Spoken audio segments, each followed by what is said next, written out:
But the first thing I want to talk about here, hockey. And I know what you're thinking. Hockey's really not much to talk about right now. Mainly because the season doesn't start till next month. Camps don't open up for another week and a half. But it has been an eventful summer for the NHL and now for the KHL, the Continental Hockey League. For anybody who follows hockey that much, has a broader view of hockey, it's the Russian version of the National Hockey League like we have here in the United States and Canada.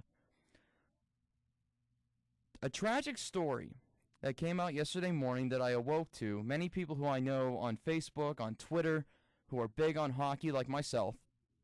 A story about the Lokomotiv Yaroslavl hockey team, if I got the city name right, crashed in Russia yesterday. And what's sad is there's only 2 survivors, and one of them is a member of the team, which means Lokomotiv lost its entire team, which is just tragic. It really is. It just adds on to what's happened here with the NHL in the offseason.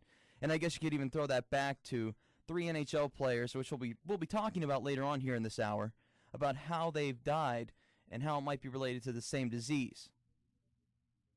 But this story, people may say, well, it's the KHL, it's Russia. Why should we care so much? You should care because the KHL and the NHL, you could probably go back to the time when the Soviet Union finally collapsed, when Russian and American and Canadian relations when it comes to hockey have grown very tight over the past 25 years or so. And what's even sadder here is you have 9 former NHL players who've died. And to name a few other NHL players that have played in the KHL, you could say Jaromir Jagr, who currently came back. He's playing for the Flyers this fall.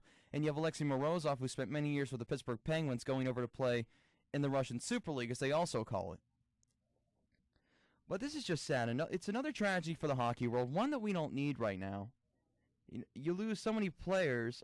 New York Ranger draft pick Jan Marek, Ruslan Saleh, Pavel Dimitra, Karol Rushanek, if I have your name right, it's a Czech name, and Brad McCrimmon, the head coach of this Lokomotiv team, was also one of the casualties.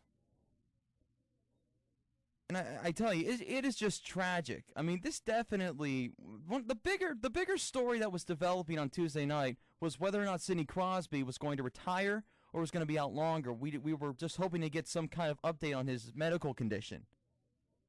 But this story with Lokomotiv, it is just so tragic. It takes you back to when Marshall's football team they were all killed in a plane crash. This is what you can relate it to. That's kind of our version of it as Americans.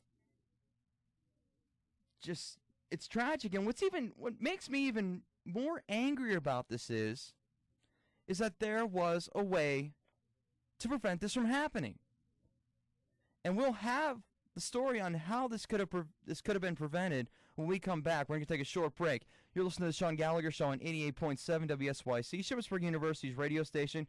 You can listen online at wsyc.org and on your iPhone and your Android. Be right back, 88.7.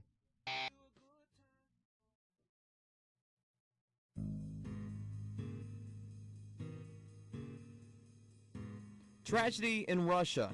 Not only in Russia, but the entire hockey world. 88.7 WSYC, Sean Gallagher back at you with the Sean Gallagher Show. Every Thursday from 2 to 4 p.m., excuse me. As we've been talking about, first 5 minutes, a plane crash involving the Lokomotiv Russian hockey team from the Continental Hockey League. And like I said earlier, some of you may be looking at me like, why should we care about this? You should care, especially if you're a fan of hockey in North America, U.S., Canada, National Hockey League, because it means a lot. And it means a lot because there were former NHL players who may have jumped back and forth between leagues, which many of them do normally in the present day system of hockey professionally. They perished in this plane crash. But the one thing that got me as I read this story was that the crash could have been preventable. Now, I can ask a very easy question here. Pretty easy logic. If you were told that you were going to get on a plane that was not up to regulation, a plane that many countries don't even want you trying to fly this plane to, banning it, would you still get on that plane? Well, the Lokomotiv team did, and it just shocked me because let me tell you about the morning when they took off. It was perfect weather. I can say that. It was perfect weather when they were taking off. They were going to Belarus for a game. It was going to be the kickoff of the KHL season. What happened with the plane was it had trouble gaining altitude, clipped a radar tower, and it crashed 1.5 miles from the airport.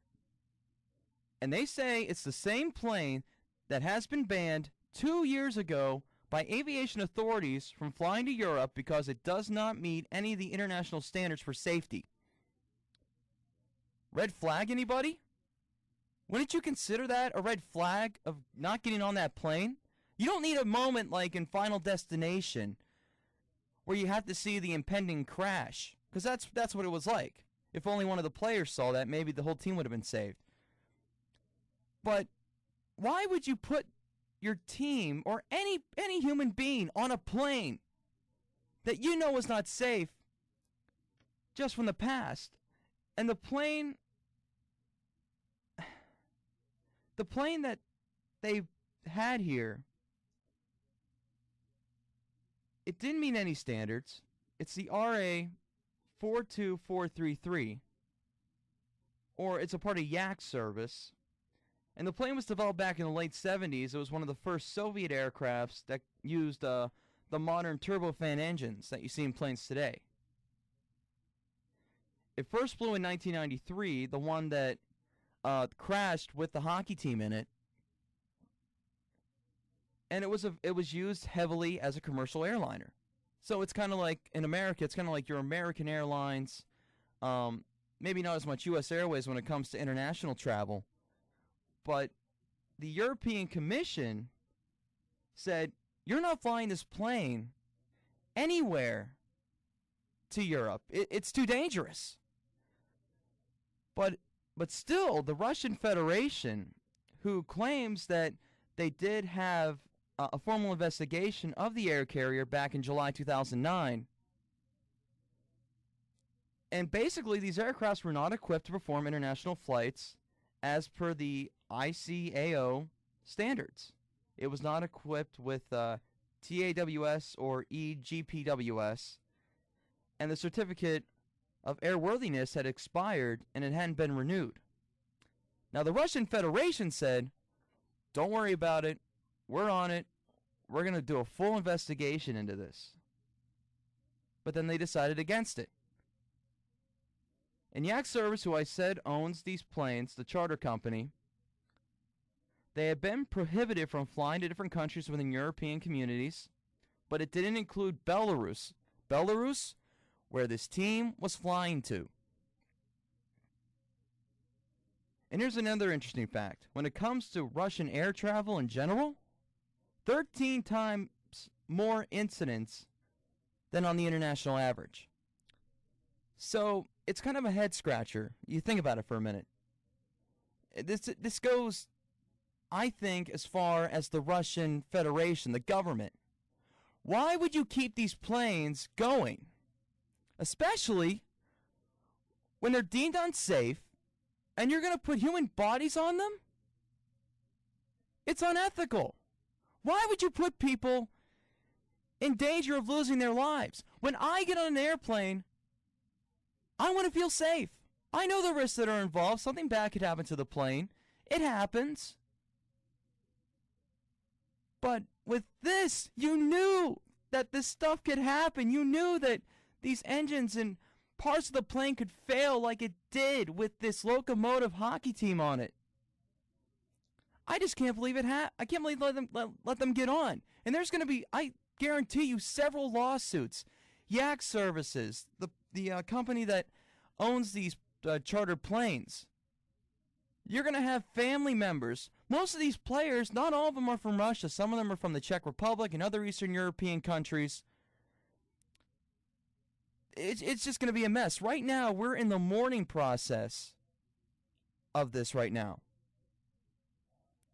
I mean, it just came off as sad, and it's still sad for a lot of people.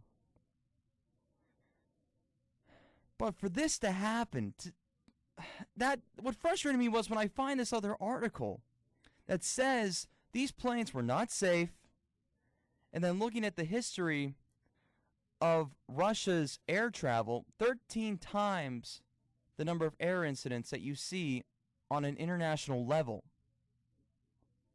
Why would you let this plane in the air?